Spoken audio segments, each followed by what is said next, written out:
neza nakubidde shira price nimugamba nti shira price mu nsi bw'otamanya value yo or ending up nga you are fighting with pigs. And when you fight with pigs you get dirty.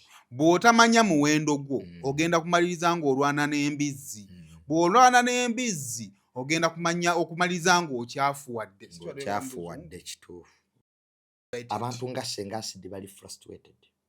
Buli w'okisanga omukyala nga awezezza emyaka 5 e Bulaaya. Agaweza. 5 agaweza. Senga Acid muntu mukulu.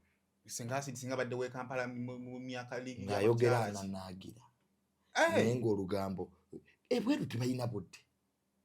Abantu abakeera eri basasulwa palaawa. Kati nze ndaba Senga Acid alina ekikyamu ku mutwe. Era nagambye shira price don't reply her. Kali ku mulimu. Ani yenna ali ku mulimu. Oyo Senga Acid. Ng'afuna mungi. Ani amusasula? Social media ndo. Social media? Kati omuntu yagenda e Bulaaya okukola n'osazisa visa. Naye singa ebweru abagenda bali bajjuza bigeza basinga obungi tebandibaddeyo. Gaza is idiot outside. Nolaba omuntu nga byeyugira byakigwagwa naye yakwata omutwe gwe ne bamuwa visa. Ayo okubuli abazungu abatukoze abasiru be bawo. Gwe Simon West singa ko waliwo gaba visa waliwo botandi wadde. Ati byali badde bigezo. Njimusoka kola pepa. N'otuula. Ne abatabufu b'omutwe be bawa visa.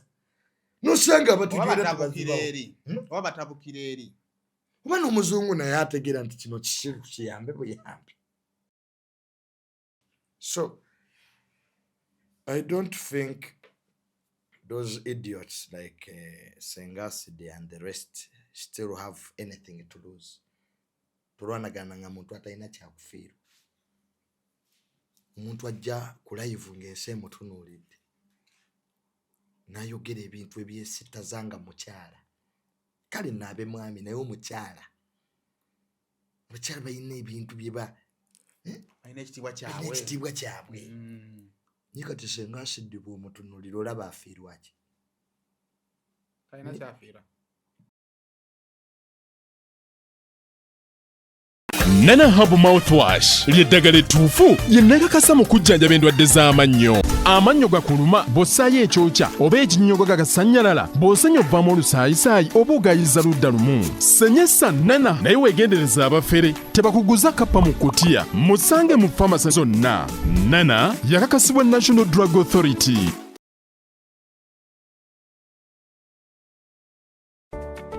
Musuubuzi munnange nawe walina ekirooto ky'okusuubulako e Dubai neneesanya okukwanjulira banno ba Clarion Integrated Logistics Solutions abeesigika era abeesimbu mu kutambuza ebyamaguzi by'okuva e Dubai paka e Kampala e Uganda nga biyita ku mazzi oba konnyonyi ku bbeeyi ejja mu nsawo yo. Twesige ku Clarion tukuyambeko okutuuka wotosobola kutuuka mu bwangu nga kagayise ku mazzi atwala ennaku 18 zokka ate eya kago atwala ennaku 3 zokka okutuukako ku woofiisi yo. Tusangibwa ku Diamond Trust Building omwaliiro ogwokuna akasenge 411. Kati osobola okukola oda y'obutereevu ng'oyogerako ne Nankabirwa Siteera ku plus 971 noti 58 noti 79 oba ku WhatsApp ku plus 256 756 846 772 oba jangu butereevu ku ofiisi zaffe ezisangibwa ku Hamri Airport e Deira mu Dubai. Clarion lw'okusaabaza ebyamaguzi byo mu bwesimbu okuva e Dubai paka e Kampala e Uganda mu nnaku 18 zokka.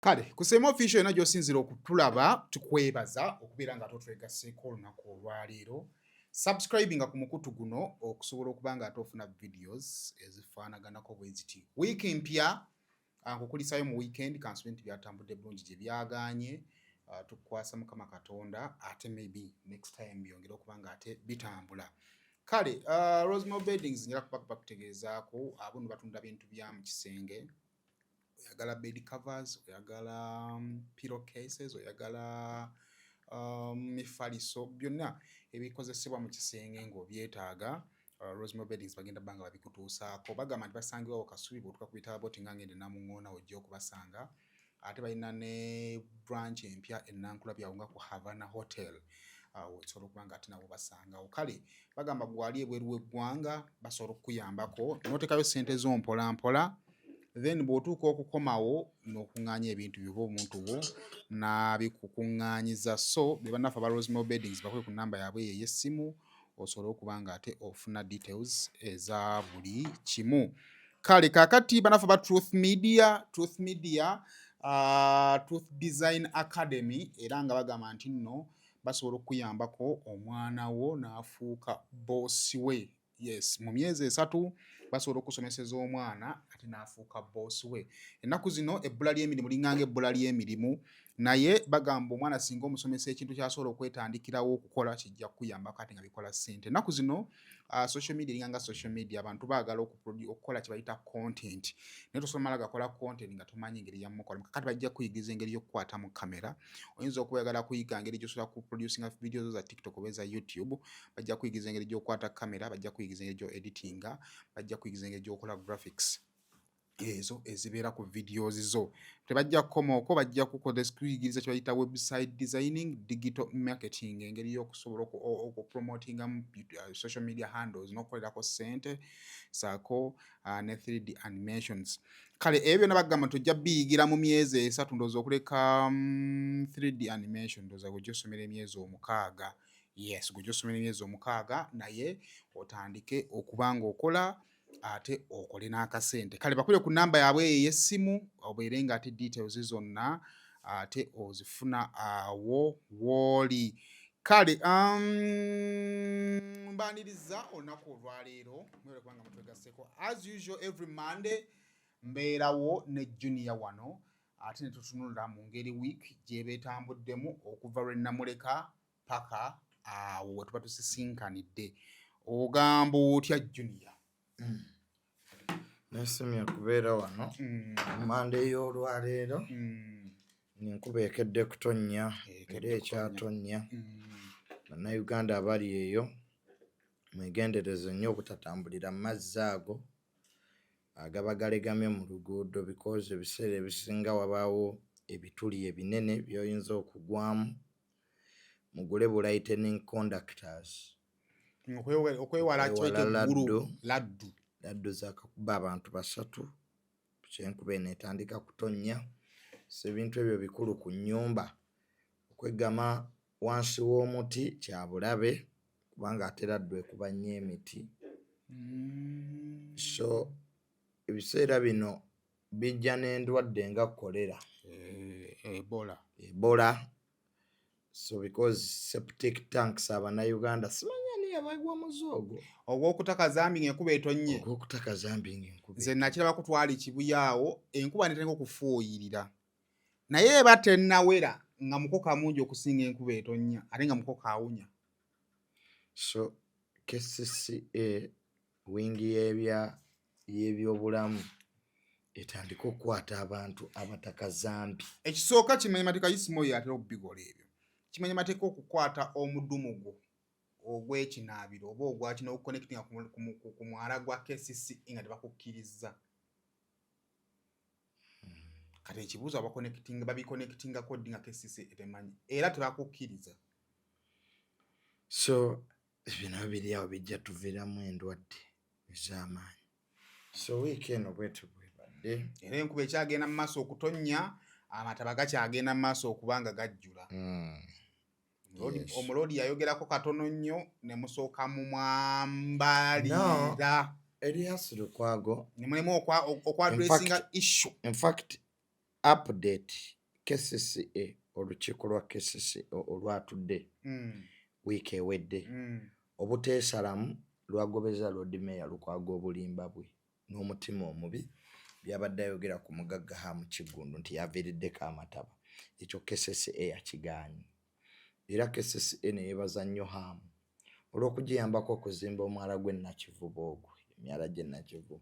For the very first time Nakivubo tewafulaadinga ku luno era I can authoritatively say ne bw'ogendawo kati Nakivubo amazzi gatambula. Nakivubo amazzi awo tewafulaadinga olino tewafulaadinga era ku luno enkuba ne bw'etonnya nnyingi etya amazzi tegafulaadinga kubanga emyala Hamu yagizimba egiri modern.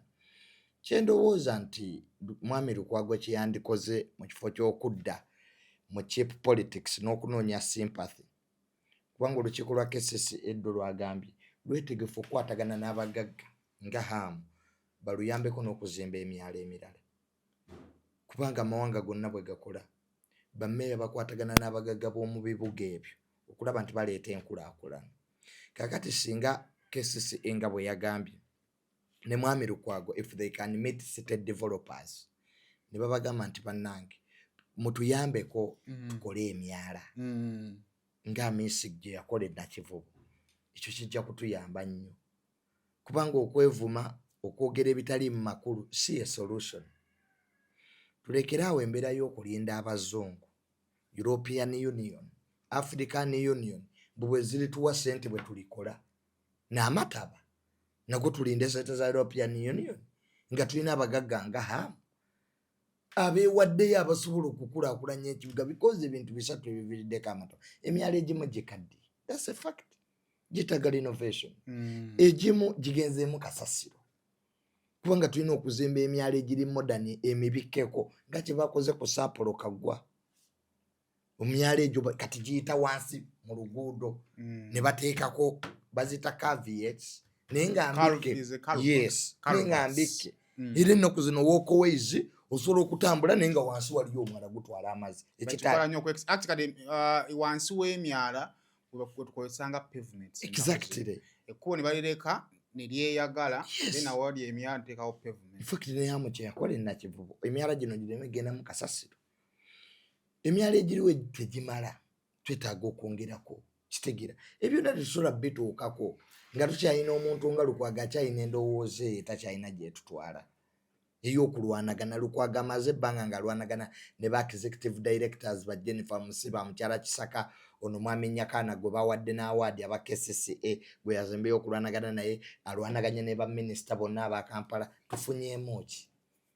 I think ebiseera by'okulwanagana kati bikomye tutuule nga abakulembeze ffenna n'abagagga nga Bahamisi ba city developers tutandika okukolera ekibuga tukolere ku bantu kubanga enkulaakulana temanyi w'enaaleemu, enkulaakulana temanyi wa DP, enkulaakulana temanyi hakati Hamu azimbye amaduuka abantu gye bali bakola, azimbye ekisaawe kati Hamu naye bw'anaanyiga n'akwata ssente ze n'azitwala ebweru ng'era tugamba bannange tugenda teri muzungu agenda kuva mu America ajja ateeke wano ssente. Tewali muzungu agenda kujja Mungereza ave Bulaaya ajje wano azimbe emyala. Ffe ffennyini ng'abakulembeze. So nebaza nnyo olukiiko lwa KCCA olw'ezo recommendations lwe zaakoze ennungi. One, okukolagana n'abagagga bonna mu kibuga ba city developers okulaba nti emyala gino giddaabirizibwa n'okukola emipya egiri modern emibikkeko egitambuza amazzi.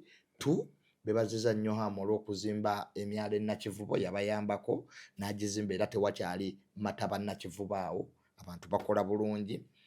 Bebaziza nnyo former director wa KCCA Mwami Nyakana Frank Lusa bamuwadde n'awaadi ngeri gy'atambuzaamu emirimu. So kitegeeza nti abaali bagambye nti kakati Amisa anyize n'agenda kujja kwa Lord Mayor bwali busungu kutiisaamu.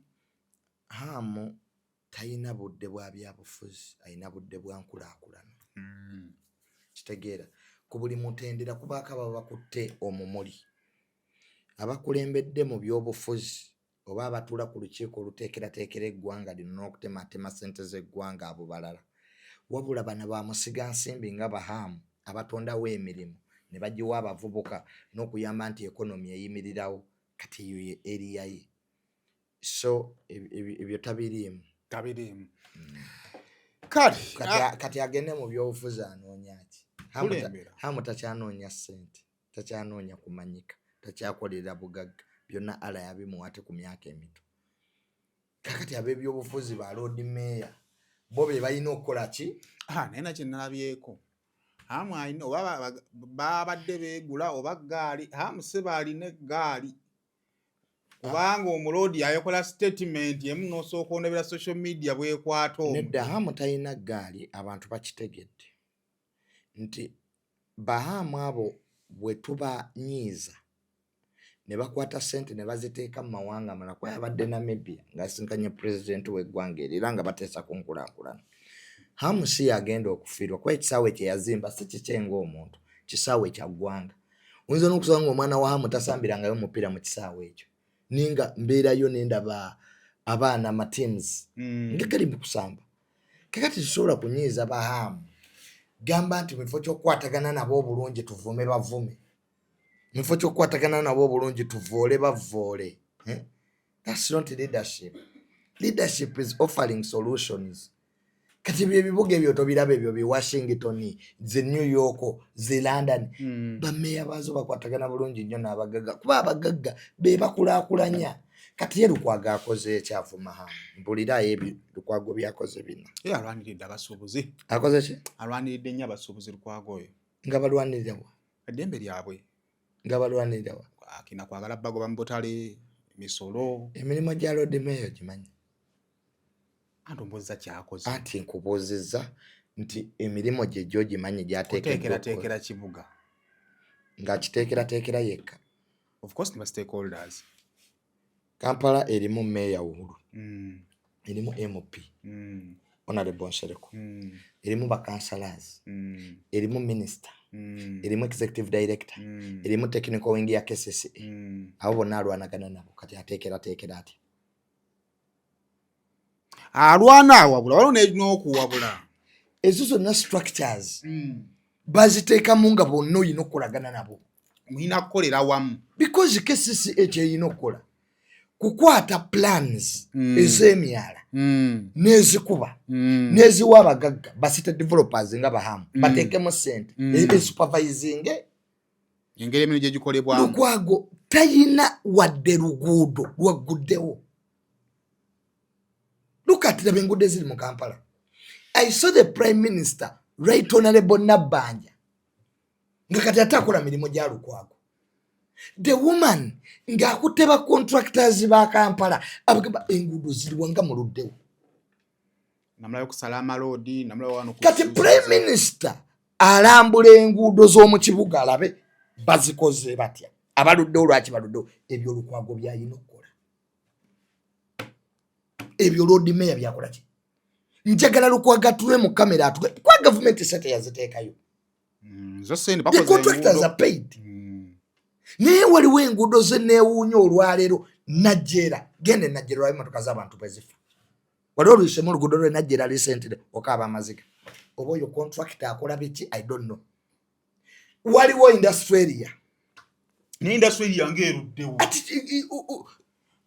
Honorable Nabbanja kyebaddabuza ko industry talina ku kweno bank ya exactly batandika dda zatandika dda kati yawa industry area ate yankwasiza n'obusungu empulanga n'ennaku ya rudde wa industry area rudde ng'agamba bamusasula ye tabakola lwa Sunday industry area tebakola kiro enguudo zonna zolaba ezanguye baleeta ebitala ekiro ne bakola ne ku Sunday ne bakola ayina abakozi batono wa industry area kugamba oluguudo azanyiramu luzanyire. It is us to pay. Eze emmotoka zolaba ze tuvuga fa babeera mu garage every day. Kubanga enguudo kati ng'ali mu Lubaga at least ziri 40%, 50%, 60%. Kati ebyo bye nandesuubidde Lukwago okuba nti to that were updates. Ezo enguudo ezikoleddwa mu kibuga zituuseewa n'eziganye. Olina okubeera ku part of supervision. Exactly. Kubanga gwakiikirira side ya the political wing at political wing yereeta abantu. Kakati ejo mirimu gya Lukwago egimulemeredde gyayagala ate okuwa hamu. Hamu takola myala, hamu tazimba nguudo, hamu investor. Era hamu ebizimbe byonna byazimba biri approved by KCC. The plans are there.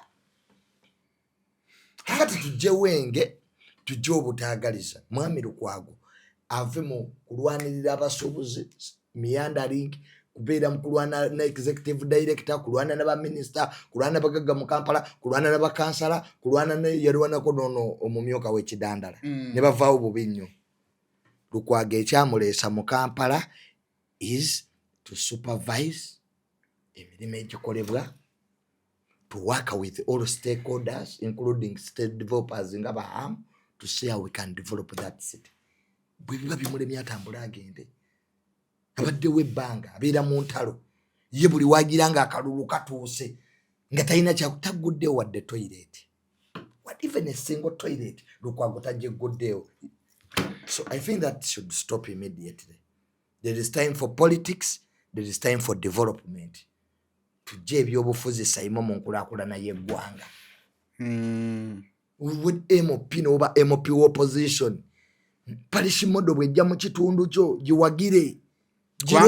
Eyamba abantu. Yes, kweyamba abantu bo. Ne sente zaayisibwa. Ne sente zaayisibwa. Ofana n'omukazi ono gwenjagala namulabako ku TikTok yawo ng'ali ku yani ennamugga. Abagamba mugende zo sente z'enaale, sente za government. Sente za government. Guro waliwo sente za guro eziyamba. Rwanda waliwo n'obuzibu buli bwe buti. Kikola government kigikolera naye ndowooza kitaagoterezebwamu. Sente za government NRM nga bwe zisupervisinga ewo omusana opposition bazikole ki bazisupervising. But opposition MPs are the ones who are in parliament bebakulira obukiiko. Parliament yewa sente. Era parliament yerondoola enkozesa ya sente. This way you have opposition benyini abakulira obukiiko bayita abanene mu bukiiko sente zakozeddwa ziti. Paga weyino okubeerawo accountability. Obukiiko bwonna okuva ku sesasi opposition be babuyina doing their oversight role as parliament. So kakati just ababaka baffe opposition bakyalimu this mentality that they are opposing Museveni even where there is development. Waliwo ekitundu nga waliwo ebitundu kati byakafuna sente eza parish model emirundi ekyo Sembabule yakafuna ogwo kubanga sekikuba abagamba bu sente muzirye temuzisiga temuzizaayo. Ambaka atugambye sente tuliyendye. Ankati we wali problem nti buli muntu walowooza nti sente zino za NRM alyandye. Ne bw'akitegeera nti zino za government si za NRM. Kati obuzibu bwa NRM bagira ebange basasula. Kati awo wali obuzibu bw'okka. Ebitundu ebimu bisigalidde. Awo wakyali obuzibu bw'okka. Olw'entegeera y'ababaka balina okunoonyereza sente za parish model zikoze eki. Eza ggulo zituuse. Buliwo ebitundu bye bagabidde. Then n'abaweebwa ssente atandika okusasulamu nti ono wa NRM ne tumuwe. Ono opposition tukola ki? Naye ati ba LC be bakola. Awo wasinga nawo waliwo obuzibu awo. Ba MP ndaba be bakola lese. Awo wali obuzibu awo. Ba LC one. Abantu be balina ku byalo. So nzige magezi gembawa. Kulikayo mu birthday run saakulabye ng'abaana bali mu bisooto beevulungula. Ntwala omukisa guno yoza Ssaabasajja Kabaka olw'okweza emyaka 7 n'afuga Obuganda egy'obulamu egy'okulembera ndowooza n'enkulisaayo bonna basobodde okugenda mu misinde egya birthday run. Nabalabyeko abantu nga bali mu nkuba abalala bali mu bisooto bazina mpaka nakati abamu bakyatamidde kubanga gyemisinde gyawedde ate feeza endala n'etandika. Bavudde emisinde araba ne babako emisinde bagibaddamu badda maloogi abalamu nabasanze bali mu kunwa mwenge bali mu kkubo bazina. Isi ekibuze mu ggwanga lino ssanyu nti wobadde otunula abantu babadde banakuwavu naye emisinde gyawadde ku bantu essanyu. Enkuba yabadde etonnya naye olaba bazze mu bungi bwe kitegeeza bingi. Ekyokuli gavumenti yaffe ekoppe Buganda nti naffe tubeera ne programs ennungi naye tukoze tyozaagazisa abantu bazaagale. Kati Mengo kyekoze kyekintu ab'Emmengo abo kye baategeera oba Katikkiro kyasinze okukola obulungi kwe kwata Mengo n'agigattaganya n'ebitongole ebirala nti birthday run yagenza okutuuka naye ng'ebitongole byonna byesonda bwesonze kuwaayo buli omu aguze omujoozi buli omu ayagala alabibwe nti aguze omujoozi kati emijoozi birthday run tekyali birthday run ya Kabaka wabula birthday run ya Uganda kubanga embalala badduse mu Northern Uganda badduse ati kati kitandise abakulembeze batandise okuddayo ewaabwe lulinga e Kampala osanga ali congested ng'osanga omukulembeze w'e Masaka ali Kampala ow'ekibuga kati buli omu addayo ewaabwe gye baddukira kati ffe ebyaffe aba gavumenti lwaki bitulemeredde nga tulina ssente naye abantu tutabibaagazisa so emisinde kintu kirungi nnyo era mbeebaza abategesi b'emisinde gya luno beebale nnyo okutegeka obulungi abantu badduse people we are happy ye unity gye nalabye kubanga emisinde tegyawulamu NRM wanupu naweefudisi obumu ku olwo ebyobufuzi babyerabira kuba nalabyeko ab'NRM abadduka n'abakazi b'NUP nga bayambagana ono bwagwa ono bwako ono bwasitula munene ng'abana gino emisinde lwaki tebagitegeka buli wiiki waliwo abagamba nti buli wiiki bagikole ki odduke badduke lwe lunaku lwetufuna omukisa owa NUP okusitula wa NRM nga ogudde lwe lunaku lwokka ene watubeera mu struggle ebisigadde babeera mu struggle okuvumaŋŋana kubagana eno gyati beekuba so it is something good that I thank the framers of the Kabaka birthday run kulaba nti naye obubaka bwa Ssaabasajja Kabaka bwabadde abavubuka beekuuma ennyo siriimu ndaba abalenzi abasajja muyambe abaana b'obuwala tubatangire obadde lwa Mukenya kuba mwe mbakwana siriimu yeeyongedde so tukozese obupiira abavubuka n'obukebeza manyi nnaku zino abavubuka bakeberera ku maaso kisaga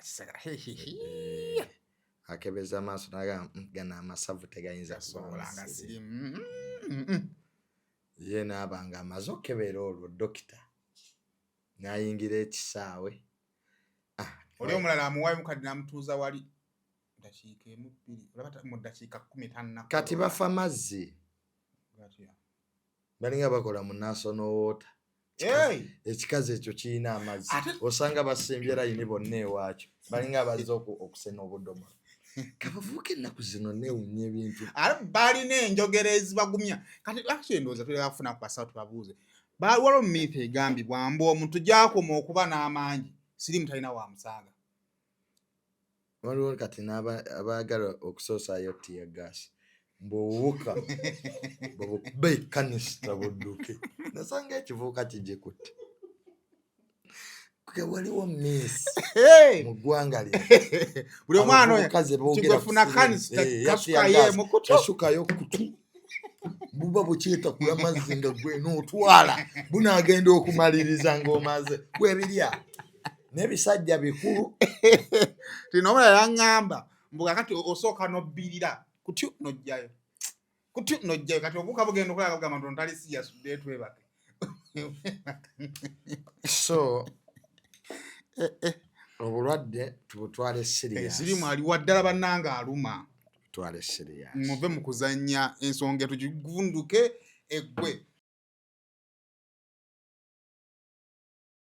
Nana Habu Mouthwash ly'eddagala ettuufu lye nakakasa mu kujjanjaba endwadde z'amannyo. Amannyo gakuluma bw'ossaayo ekyokya oba ekinnyogo gagasanyalala bw'osenya ovaamu olusaayisaayi oba ogayiza ludda lumu. Senyesa Nana naye weegendereza abafere tebakuguza kappa mu kkutiya musange mu famasi zonna. Nana yakakasibwa National Drug Authority. Sorange Women Syrup eddagala erikakkanya obulumi mu nsonga z'abakyala oba ziyite cramps. Lisange mu pharmacies, drug shops oba supermarkets. Lino lyakakasibwa National Drug Authority.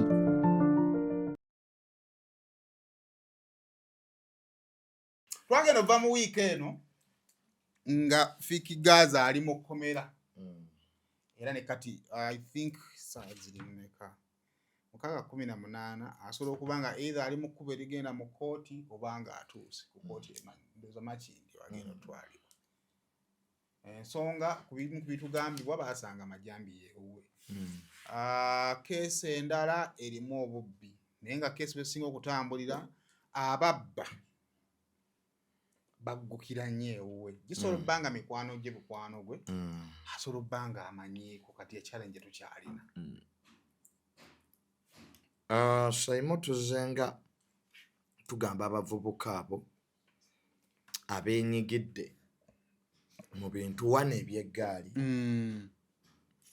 bafuna abavubuka abatamiivu abavubuka abano enjaga abavubuka abatabufu b'emitwe mbu babakuume kubanga bali cheap eggaali eri cheap okubeezaawo obagulira bugulizi bukoola basibirira kakoola nanjaga mbu ne bavaako ne basooka bakola effujjo ku bantu ne bakuba abantu ne babba abantu ne batiisatiisa abantu abamu sebo batambula n'ebisi batambulira ddala nabyo ebijambiya bibadde bizzeemu emakindi awo okakasa yes I'm giving you credible information obumenyi bw'amateeka bubadde bukomyewo emakindi bwali bwagenda kakati fiki Gaza nze nayogerako naye dda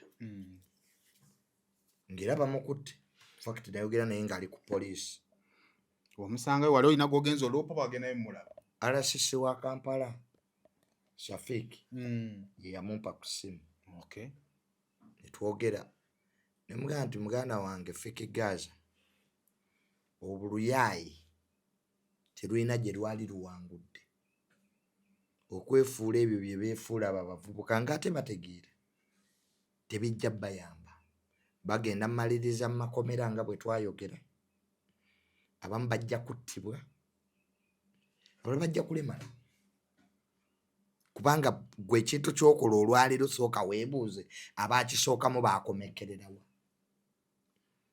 Zebula yakubwa amasasi Katomusege yafa Sobi yafa ebweru e Colombia omuyaga asinga Escoba yattibwa Karo Katere yamusikira yattibwa abayaga e Mexico battibwa abayaga mu Haiti battibwa so kakati nga tonnayagawala kutandika kwejjako kutandika kutambula na bisi kutandika kukuba bantu so bakola ne videos ako ku TikTok nga beewera ne bagamaani tujja kusanga fe tujja kukuba nnako egyo gyonna misango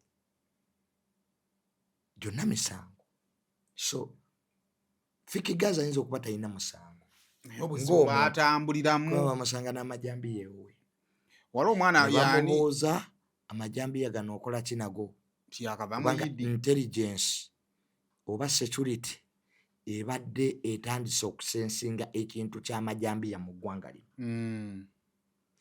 ng'abavubuka batambula n'amajambiya kuba amajambiya kintu kya butemu kisi ejambiya zitta fact oba nga ayina emmundu kakati bamugamba nti ejambiya zino ozaagazaki mu nnyumba ye etali emu etali bbiri etali ssatu nti nina sayiti gyenkolako sibalina sayiti gyazimba ne bamugamba tutwale ku sayiti gyezimba azimba nyumba za mmuli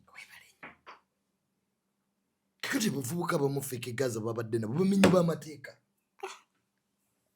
ekyo kitaliiko kubuuza era nga babadde balina okukola ki naye okukweka omumenyi w'amateeka musango obstruction of justice kikisinga okukwasa abo bafeke Gaza otambula n'abantu bamenyi b'amateeka okimanyi nkwatira ono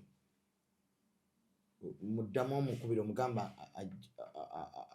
ampeereza sente zange funayo enamba kwaba aziteeka eyamu mpa $50 agende abavubuka taziteeka kuyange kwekironi emmanja gondekwe tandika kujjira weewola manyi abavubuka looni ze tulina nina kukwekironi nina kukwasakwasa nina voice banja ninabeerako waliwo neekana akapya buli wooba njikuba bakaleese kakuwolayo nusu 5 buli wooba okuba kugamba amabanja gennena mu ggwanga lino kati wewe oleeta n'okuddiza mmere era kampani z'amasementi zaagala okukola nti omuntu bw'afa nga kwikironi ebadde ekubanja oba kwasakwasa obaana famire bagibanja esasule kubanga ofudde ne ssente naye abantu baffe bagamba siina looni mu bbanka ninga ina looni ku ssimu kapani negamba ono ng'essimu takyagikoze bamuzeekadda so kyempa abavubuka amagezi geto tekitegeeza kuba bantu manye abantu kati balina long mentality about ghetto ne street omwana jerega nze nja kukuba nze ni mwana wa street street tekitegeeza kuba bantu street tekitegeeza kubagana street tekitegeeza butanaaba street tekitegeeza kulya mayirungi street tekitegeeza kulya njagoma olina gwosobola obuzima bwagamba negundi ng'owunya binti so kati ekisinga otutiisa zentalo ze bayina abo bafiki Gaza mu ghetto zaabwe zennyini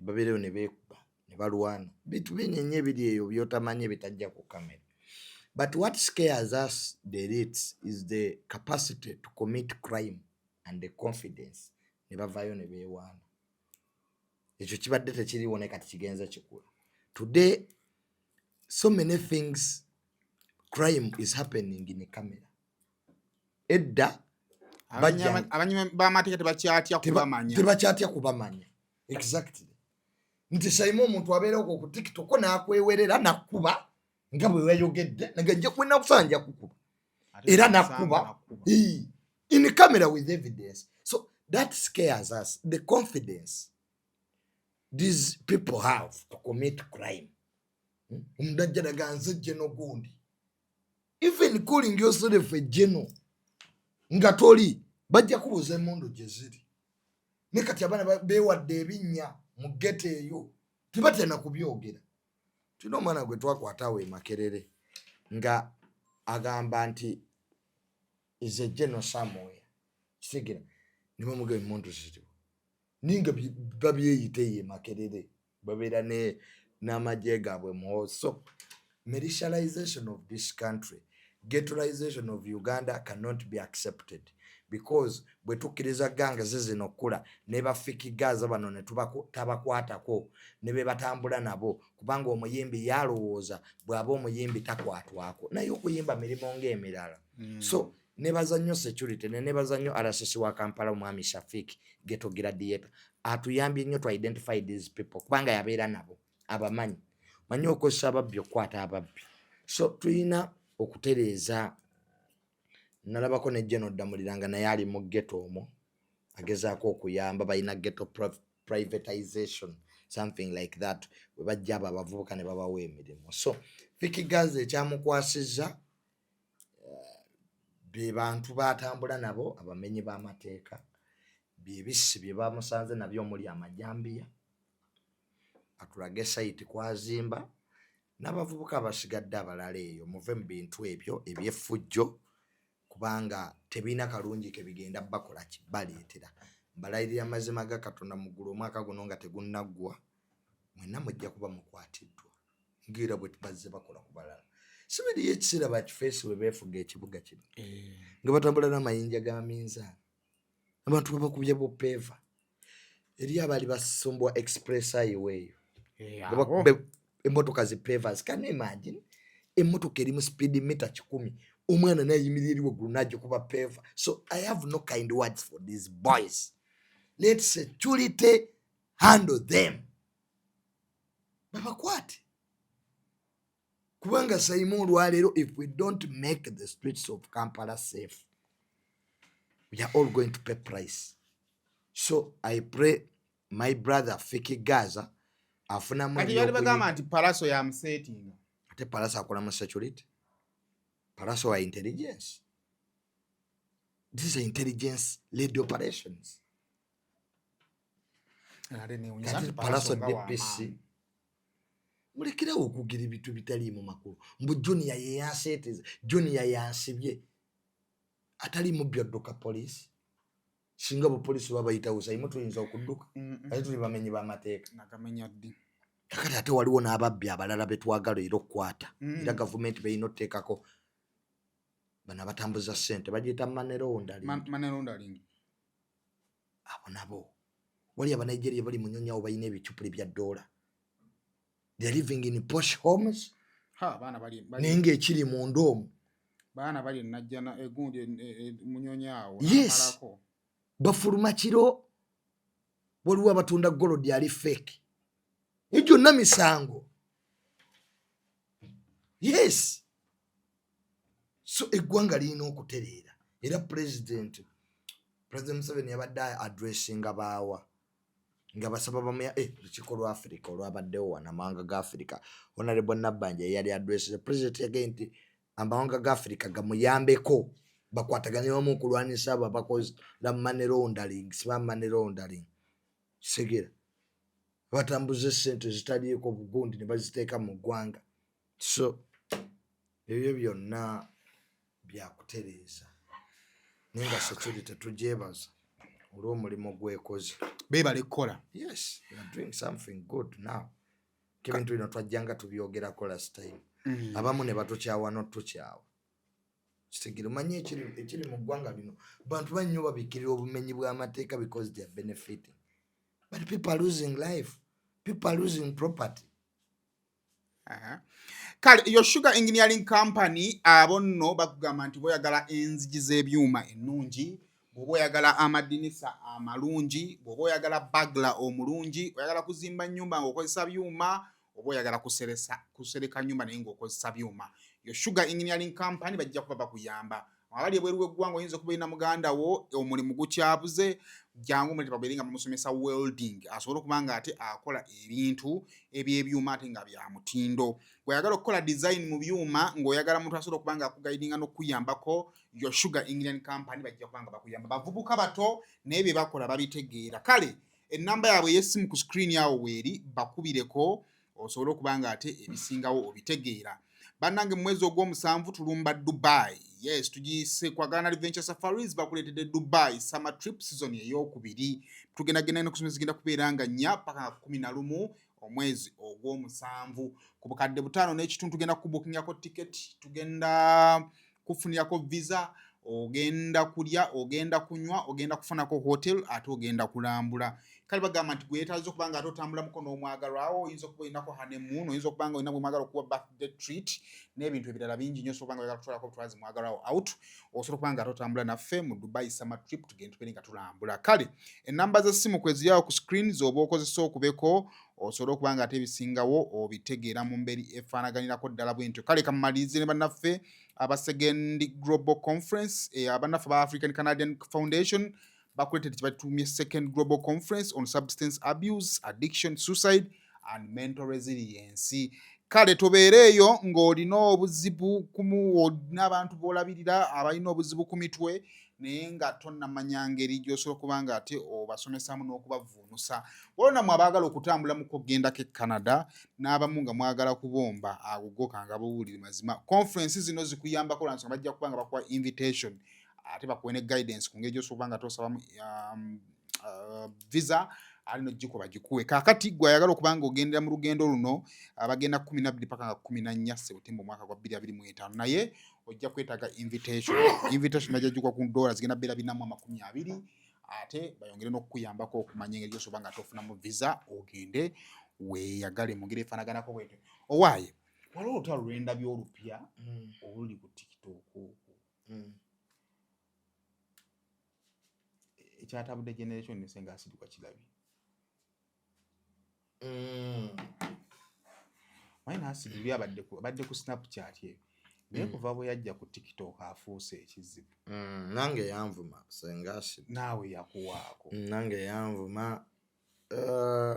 You see,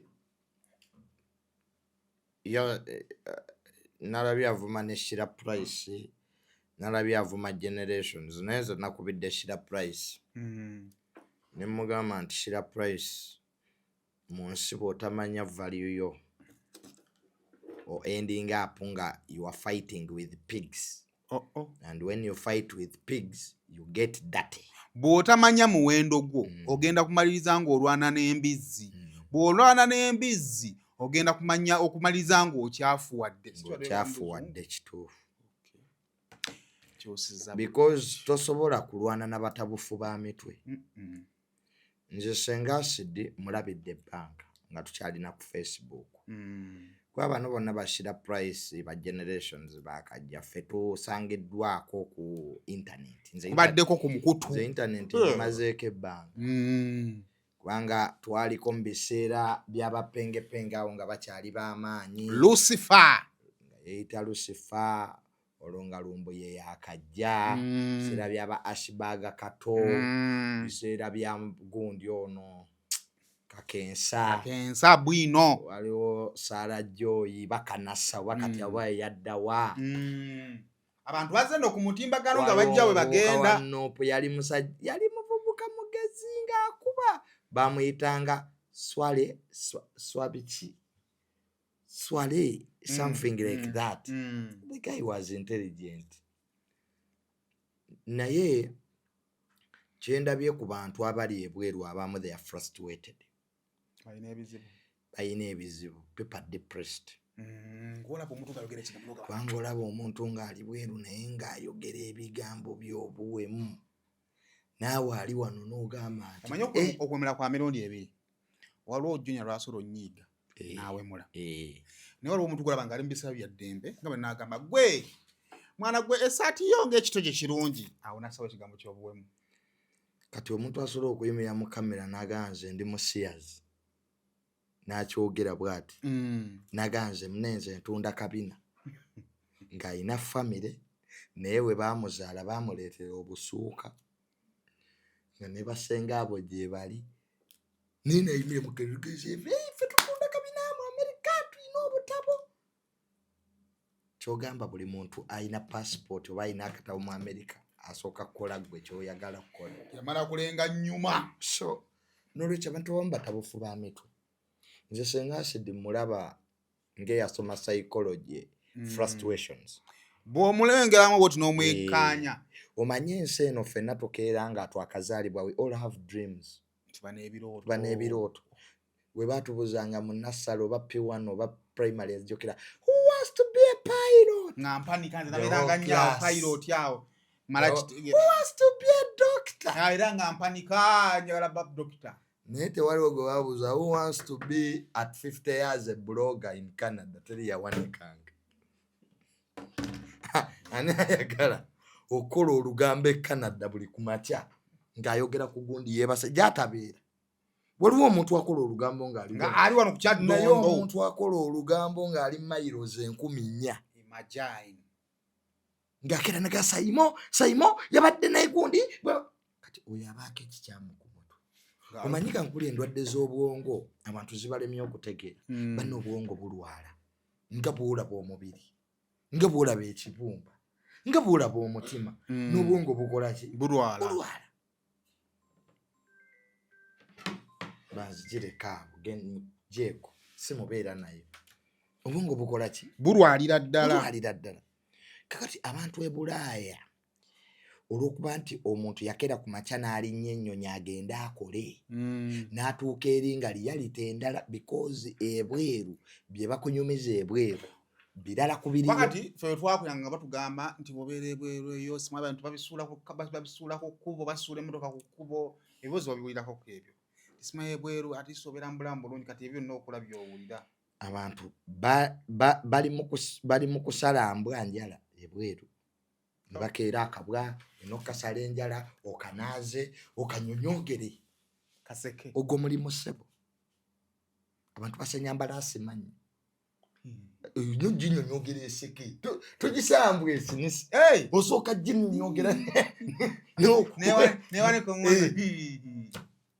people frustrated. Abantu bayola bisosonkole bya sigala bino bye balese mu paaka. Olinaanwa kasigala n'asuulaawo ng'oli kakeera n'akola. Abantu bayola biwambwa mu paaka. Nakeera n'ayola biwembwa which is not bad. Era I'm not here to senti ababikola bakyamu. But ebweru eyo waliyo realities zaayo. Biwave Kampala nga tobirowoozaako nga golooza ogenda mu bulamu bulungi. Ogenda mu bulamu bulungi, ogenda kusanga Center House yoole, manyi firimu zitulimba. Otunze ebibyawo. Bakulaga New York mu firimu noganange nyina genda nfuna American Dream. Abanga firimu za America yo nenvayo nga ndabira ddala. Kakati abantu nga Senga Acid bali America activated. Abantu nga Senga Acid bali frustrated. Buli wotisanga omukyala nga wezezza emyaka 5 e Bulaaya. Agaweza. 5 agaweza. Senga Acid muntu mukulu. Senga Acid singa badde we Kampala mu myaka ligi. Ngayogera nanagira. Nengo olugambo. Ebweru tebayina budde. Abantu abakeera eri basasulwa palawa. Va ku byaffe kati ze Simon tulaba wano. Sinalinya ku office. Netali agenda kumbuza Junior lwaki tosi. Kwazi bansasula mwezi. N'omusala gujja kujja at the end of the month. Neri basasula palawa kati olugambo olujjawa. How would you get time to go in a first world country like America and Canada to do monga lingi? Bamada, badiyale. Nomugati sawa zoma zawo ku TikTok ngo yasamiridde. Bwe guba kwabadde kola nto bakusenya mbalasi manyo palawa singwe ina sente. Oba wofuna akatabo baba kuwa omusala gwabwe bakuwa sente. Baba funira mu. Bisete bumekobo bumanyi bwe bawa. Mugendo gula wali ebyokulya. Kyukange buli abantu ebulaya nze olaba kyanjeyo. Kyanjeyo giraba. Njagala oddeyo tunulire ebyapa ebiri Ministry ya Lands. Ebikwatagana ku kyanja nekiira abasinga obungi bantu bebweru. People are building. Abantu bali mu kukyusa bulamu. Gwe Senga Acid bw'otayogera ku Junior enjoba kusira price, bw'otayogera kusira price enjoba ku mulala. Kati bibitu bya blackmail tebikyakola. Shira price atuye yakoze kino atunda kino wala yetunda. That's blackmail. Umanye kitu okikola over and over again. Abantu bakandi bakimanyira. Kati butu tukandi bakibayira bagaye no kya bulijjo. Kati zenda Senga Acid ayina ekikyamu ku mutwe. Era nagambye Shira price don't reply her. Tali ku mulimu. Ani enali ku mulimu. Oyo Senga Acid. Ngafuna munchi ani amasasi. Social media ndo. Social media. Kati omuntu yagenda e Bulaaya okukola n'osasa visa n'otula nesinga ebweru abagenda bali bajjoza bigeza abasinga obungi tebandi baddeyo. Gaza is idiot outside. Nule omuntu nga byayogera byakigwagwa ninga naye yakwata omutwe gwe ne bamuwa visa. Ayo kubuli abazungu abatukoze abasiru be bawo. Gwe Simon West singa ko wali ogaba visa wali botand jiwadde. Ati byali badde bigezo. Njumusoka kola pepa. N'otuula. Ne abatabufu b'omutwe be bawa visa. Nosanga abatugera tabukireri. Oba tabukireri. Oba n'omuzungu naye ategera nti kino kisiru kiyambe buyambe. Kuba waliwo banga nti waliwo empapula z'abatabufu b'omutwe Bulaaya. Ntozo onogaze tusinza okwettanira. Waliwo ze bakuwa nga bamaze okutegera omuzungu n'akutulira nanga. Tumujje mu bantu. Tumutwale mu society eri organized.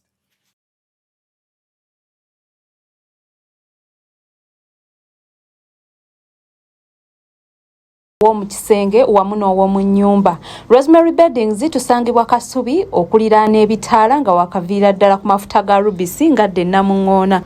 Oba otusange Nankulabye ku branch yaffe empya okuliraana Cheza Hotel. Tukuleetedde kalonda omuli bed covers ez'omutindo, blankets ez'omutindo, suitcases ennungi, amasuuka amalungi, neeti mu buli size, mattress protectors, kuno kw'ossa emifaliso egitalumya mugongo, ebitanda eby'omulembe n'ebintu ebirala bingi nnyo. Tukubireko ku nnamba z'essimu 070 77 59 71 oba otusange ku branches zaffe ez'enjawulo e Kasubi ne Nankulabye ate nga tuderivaringa Rosemary Bedding.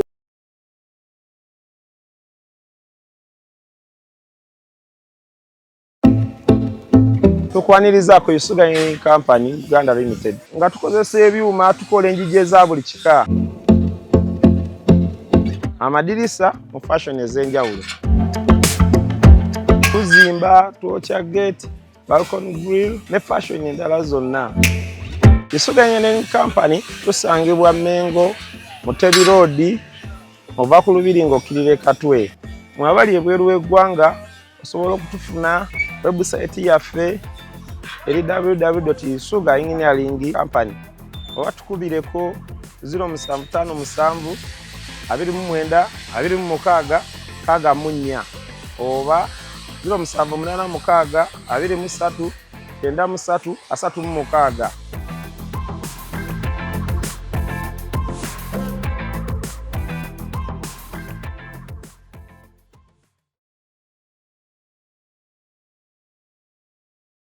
So, I don't think those idiots like Sengaside and the rest still have anything to lose. Tulwanagana nga muntu atalina kyakufiirwa. Omuntu ajja ku live ng'ensi emutunuulidde n'ayogera ebintu ebyesittaza nga mukyala. Kale naabe mwami naye omukyala. Abakyala balina ebintu bye Alina ekitiibwa kyabwe. Naye kati Sengaside bw'omutunuulira olaba afiirwa ki? Alina kyafiira. Kati kye bagenda okukola kwata kamera kugenda wa maama we. Nseera bazaala Sengaside. Omukyalirako ko. Tumukyalireko. Bagenda mukyalira, you don't worry. Omukolerayo surprise. Bamukolereko surprise. Tunyumyemu ne maama we mukadde gy'abeera manyiyo. Enseera be. Oyagala kugendako kukyalirako. Sinze n'abalala. Bannayuganda baagala mukyalirako. Balaba omukazi yazaala ekiwemmeneko. Tubuge maama gwe naawe ono wamusitula emyezi 9 oba yeeje gyali 7. It's good to have such conversation. But mugoyinze personal. Tukukyalirako maama w'omuntu. Kiba kibi. Ye bayogerako tagoyinga personal. So, nze Shira Price namuwadde amagezi nti in life manyani goddamu nani gotaddamu ge mateeka gafuga social media. Kaze Sengaside yanvuma naye I didn't reply. I just, help him ne munnyonnyola the basics of life. Nti abantu be muli wano be mumanyiire Uganda. Abantu bazimbye. People driving nice cars. People doing good jobs. Oli Bulaaya mu ka studio room ogenda kwasamira oyina emyaka 5 mu 5 ofa abaana bo balekerani. Owoza nina akatabo katwale mu banka bakuwe sente. Omuntu n'aba wamaalo nnyo even a passport. Kebere mabega wa passport eyo. Eriko property of the government of Uganda. Passport teba yiyo. Eba means ekuyambako to travel. It's a travel document. Ekintu kyonna kyotatwala mu banka kuwa loan nga tusula kisingayo tekiina makulu mu nsi. Passport yebula ne bakuwa endala. Kakati gwe kyoweewaanisa. As other people in Europe are building homes, people buying land, people fighting so hard to change life, gwokera ku ngambo kwogera ku bantu. Ebyo nabo abaana bye bakola babali ebweru. Sayimo waliwo emyaka gy'otuukamu gye bayita years of regret. Emyaka egy'okwejjusa. Egyo emyaka gyekwata bwoko. Ze Sayimo ndabyeko abasajja abakulu. Ng'atuula mu kati n'omusanga akotte ku ttama. Nagamba kale emyaka gye nayonoona singa nakola mu kino. Omanyi teri mwavu ataakola nsobi wantu. Buli mwavu gw'olaba wano alina we yakolerako ensobi. Alina we yazannyira mu bintu. Alina we yazannyira. Ate buli mugagga gw'olaba alinayo ekituufu kye yakola ne we kiba kimu. Sayimo bayinza okuleetera ddiiru. Nina mukwano gwange omu atunda mataka. Omusajja amuleeterako ddiiru n'amugamba omanyi eri ettaka tulitemeeteme. Mwifa kyotunda ettaka lyonna tutinde bupolotisi. Edda! Omusajja n'abigoba. Ono ate yabimugamba n'abikola. N'agaggawala. Ddiiru ze bakuleetedde oba ideas z'ogobye ziyinza okuba ze zigaggawazizza abalala. KFC yakoze akalanga akakyamu. Ne kagikuba. Tewakalabye? Akagireetedde obuzibu. okukwata omuntu ne bamunyika mu nnyanja n'afuuka enkoko concept kyeyo kati ekyo kyokka KFC kiyinza ogifiiriza bakasitoma ngati tewaliiwo mwavu ataakolera ki era oyo wa KFC wali yavuwala ali kyogera aligamba nti turning point y'obulamu bwange okuva mu bugagga okufuuka kyendi kaali kalanga buuza Nokia ye kampani y'amasimu eyali esinga mu nsi yonna naye nabo balina we baalagajjalira ne bakola ensobi coplacers so kati sekyeŋŋambawo basenga asidi n'abo abavubuka abali ebweru banne mukole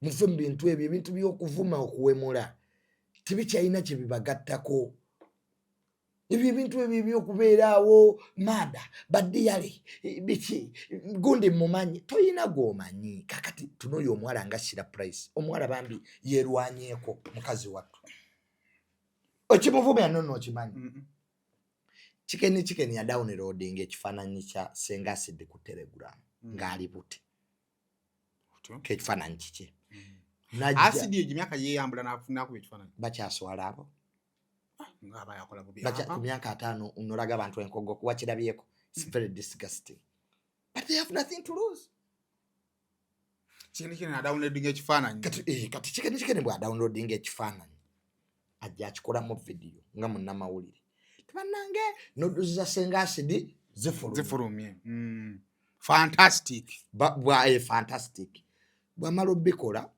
abantu bazinoonya ninga tewali enodo n'ekyo kyali kifaananyi kakati ye Senga Acid agamba nti engeri Shira Price gyali mukwano gwa chicken ate nga Shira Price mukwano gwa Acid kwaba badde bamikwano balungi Shira Price yamanyaako ng'ekifaananyi kifunise n'atategeezaako Senga Acid kakati awo nekyebuuzibwa Shira Price aliwo kulaba bifa ku TikTok abulire Senga Acid kumulabula amuyita ladda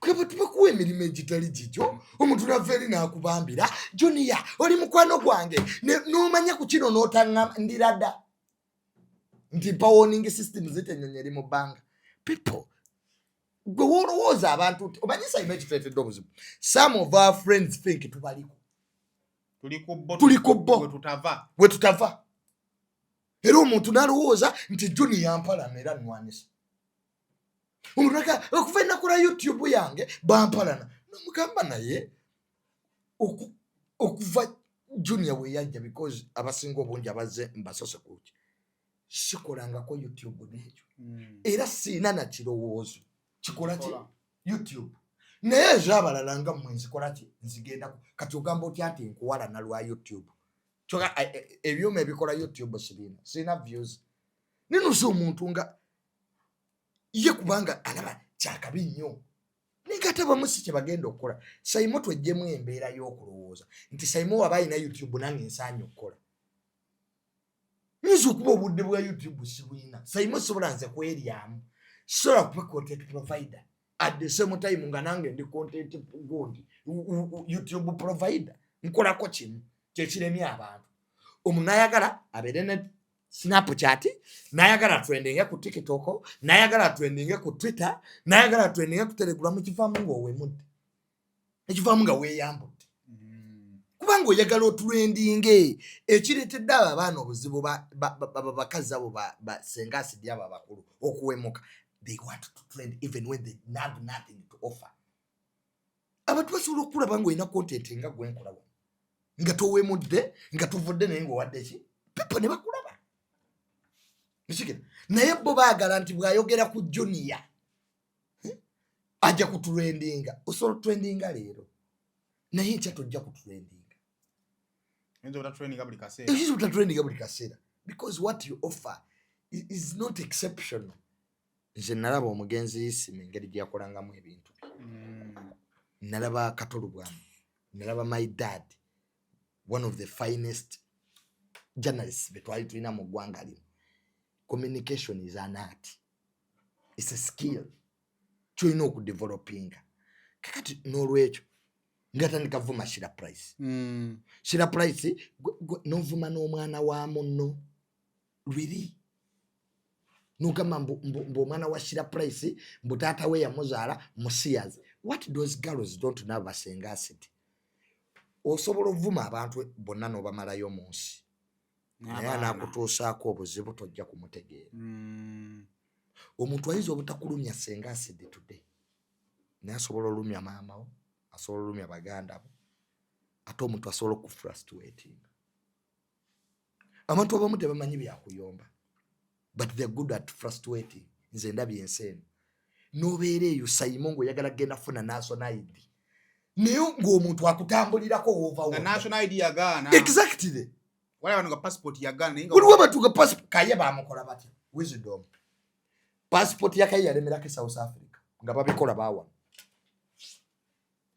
Wisdom kaye okutambula. Aga Katonda mugulu okufira mu makati g'echurch Wisdom kaye ali kubuulira. The people were frustrating him. Okufuna ezo ze visa. Waliwo passport yakaye we yabula. Inga omukuba badde ekyaddondo. Abamukuba baawa. People will not tell you nti abantu abamu ebizibu bye muyina olwaleero. Waliwo ababakola ki? Batambulirako. Omuntu olina kye wamukola. Kakati n'olwekyo senga acid n'abo benda baba bavubuka aba basiyazi babeera nabo who have nothing to lose. Kitegeera. They should deter from making enemies everywhere. Obulamu bubalemeredde. Banoonya be bagwa nabo. Era will be disappointed singa Shira Price addamu omukyalo. Because at times the silence is the best thing you can do. And silence is not your weakness. The senga acid yanvuma Mulindadde Uganda. And she will come back that time. Wanadda. We shall sort ourselves. Omanyi bintu bino binyuma nnyo ng'omuntu omusazi n'ogamba. Wali ogamba ki? Nakuwuliranga. Kakati nze gwayogerako yenze. Tutandikira awo. Ate ekintu kye nnalabye. Omanyi abantu babeereyo ku mutimbagano ng'olina app emujolooza nti oli w'amaanyi nodde e Kampala wano n'otolina ofeesinga reality. Kakati tosobola kubanga kati ezo apps oziraba ezo zi TikTok. Today z'amaanyi enkya teziri. Tuba badduse ku Snapchat bazze ku TikTok. Kitegeera. So I don't give those people like senga acid time. I take them as people who have nothing to do. They are nothing doers. They have failed in life. Abantu sayimo muna abantu banoonya abantu obulamu balemeredde. Omuntu n'abeera awo nga y'ebibye bikomye. Anoonya ani gwakola ki? Gwagwa naye. Nze sayimo omuntu asobola otunula mu kamera nga mukyala nga senga acid ku myaka gye. N'avuma omwana w'omuntu. Senga acid tayogerako kitu atandika bw'ati gotunda kabina gotunda munyo yo obwongo bw'omukazi oyo buli kwale Zambia. Omanyi people emize gyabwe gye bakola they tend to believe nti giri universal. Omubbi alowooza buli omu mubbi, omutemu alowooza buli omu mutemu, era omwenzi kimu bibiri oli malaaya.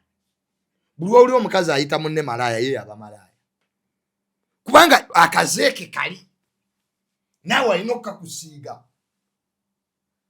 It's very unfortunate but time will come, they will come back here. Abo bonna bali ku live za senga acid, they will come back here. You don't worry. There is time for repent. Ate kakati be boogerako bali bweru. Wano jango ze kuziika. Babuuze muva wala. Bamusanga mu lodge. Bamusanga mu lodge muva wala. So it's very unfortunate. So nenga Shira Price ayigemu ekintu kimu, let her choose her friends rightly. Mikwano kintu kikulu sayimo. Omuntu gw'olaba nga yeeyogerako naawe aba ajja kwogerako at some time. That I know. Era yagenze n'akuba audio bwa Shira Price nga bwe yagamba mbu kamiliyoni ayina siriimu akokosa akawulidde. Kubanga abo abaana bawaayiriza. Nze bajingako ne audio zange. nga gwayogera ati kakati AI ekikola artificial intelligence sayima amasimu gano ag'ebbeeyi gakikola omuntu ayogera noloza junior yayogera nenga AI kati ennaku zino kye bakola mwannyinaffe Nakangubi naye bamwogeza oluusi basala wali ne bagattawo video nefuluma babikola oluusi bapozinga ogamba Museveni napozinga n'atekawo ekyobuwemu kati gwe atategeera AI tusobola kukitegeera nti bagaseewo ekigambo niyo kati babikola people crop people edit people now use artificial intelligence kyegenda okutukola bannange sayima omuntu ajja kukubira essimu olowooze nti junior nenga si junior wano robots zoogeranga abantu you just esika voice recognition netege kati safe za banka ze bakola ennaku doboozi open ne recognizing ono tamale negulawo so it's very unfortunate nti trending they are nothing doers. I have no time.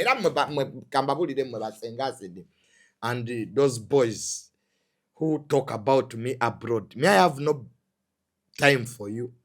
And don't ever think a man like me will reply you by the way. Just silly grades I'm not going abroad and anytime I'm not even it's on my mind to wake up one morning in Mbuzendi, Canada, Mbuangangus. I'm in this country. I'm a technocrat here. I live a very good life. Je said I go butabo bugamwe. Esege. Tori ready again and noga maji. I'm not interested. Mukusumanya mbonjo za bakadde mbumbu kutemba la samannyo busumanya mbonjo simanya ayiya bayola maji simanya whatever. I'm not that type. Me you abuse me abroad. I'll wait for you here in these borders. We shall sort ourselves out. Or to make things straight. Buli yali akuvumyeko nga akuvumira bweru. Yes. Olinze lunaku lwajja ku airport. Exactly. Ogenda omugambe yowe. And I will receive a phone call from the airport that so has come back. Agambe nti omukyala gundi kati ali Kampala. Yes. I will come where you are. We have a talk. Conversation because you talked about me. Yes, you didn't hear my side. But I will give you my side.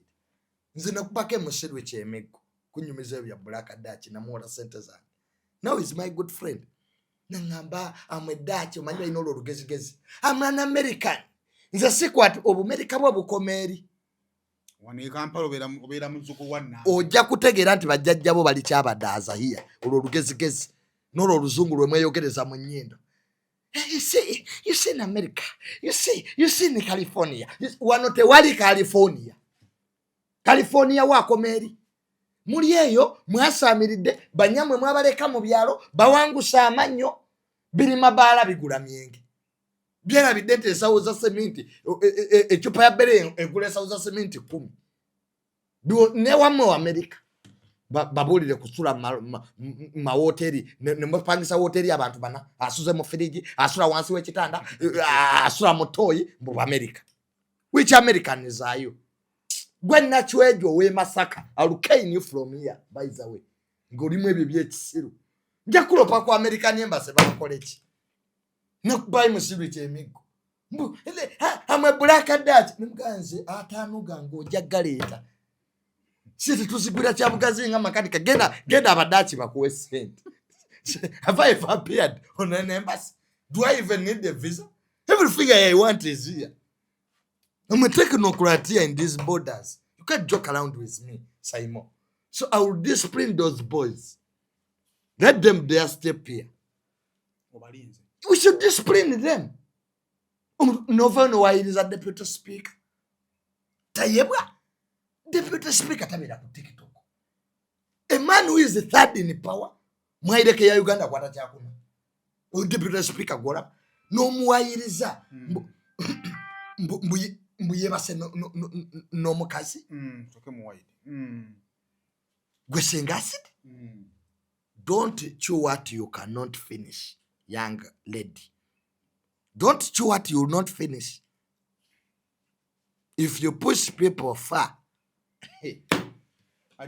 agenda labe interview driver iwaisima je yakoze Waswa. I don't know even who told Waswa to do that interview. I don't know whether the murderers are happy with him. Waswa simanyi yagambye okomewo yogere byaliwo oba abatemu basanyufu ne bye wayogedde because he saw them. They gave him a second chance to live. Waswa yogera bitono abatemu tebannakwatibwa. Onzo okusanga n'abatemu benyini be bagenda okujja ku interview. Atkakati. Yes. Oyogera ki Waswa? What happened happened. You don't have to justify or to validate yourself.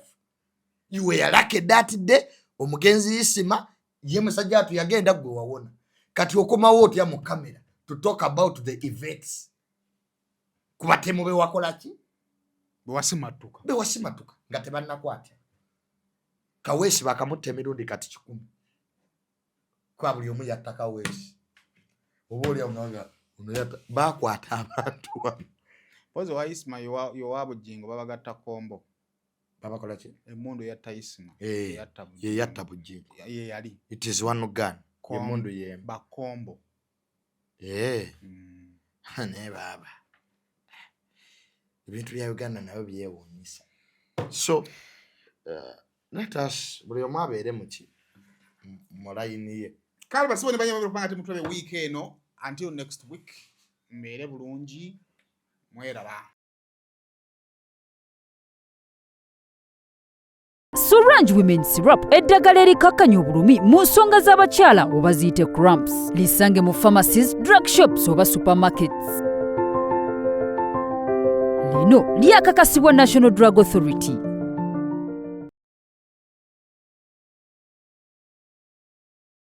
Nana Hub Mouthwash ly'eddagala ettuufu lyennakakasa mu kujjanjaba endwadde z'amannyo. Amannyo gakuluma bw'ossaayo ekyokya oba ekinnyogo gagasannyalala bw'osenya ovaamu olusaayisaayi oba ogayiza ludda lumu. Senyesa Nana naye weegendereza abafere tebakuguza kappa mu kkutiya. Musange mu famasi zonna. Nana yakakasibwa National Drug Authority.